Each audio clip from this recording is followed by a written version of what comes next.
साथीहरू नमस्कार। म सिलिचोङ गाउँपालिका वडा नम्बर 1 को टोल नम्बर 2 बेलोक्सी निवासी नगेश राई।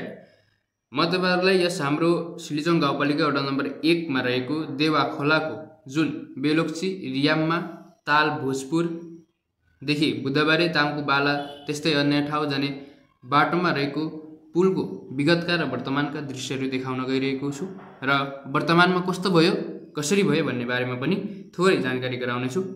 यो जुन भिडियोमा देखिरहनु भएको काठे पुल हो भने यो माथि देखाइएको बाँसको पुल हो।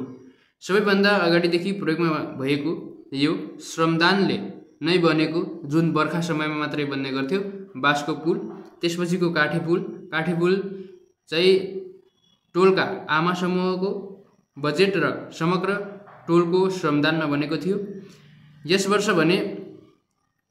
2082 मा भने धेरै वर्षपछि धेरै संघर्ष र प्रचार प्रसार प्रति सिलिचोङ गाउँपालिकाको 5 लाख आर्थिक सहयोगमा सम्पूर्ण टोलवासीहरूको श्रमदानबाट अहिले फलामे पुल बनेको छ।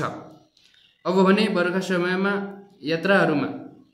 समयको यात्राहरूमा आवत जावत गर्न केही सहजता हुने महसुस गरेका छौं र केही हामीले सेफ हुने पनि महसुस गरेका छौं।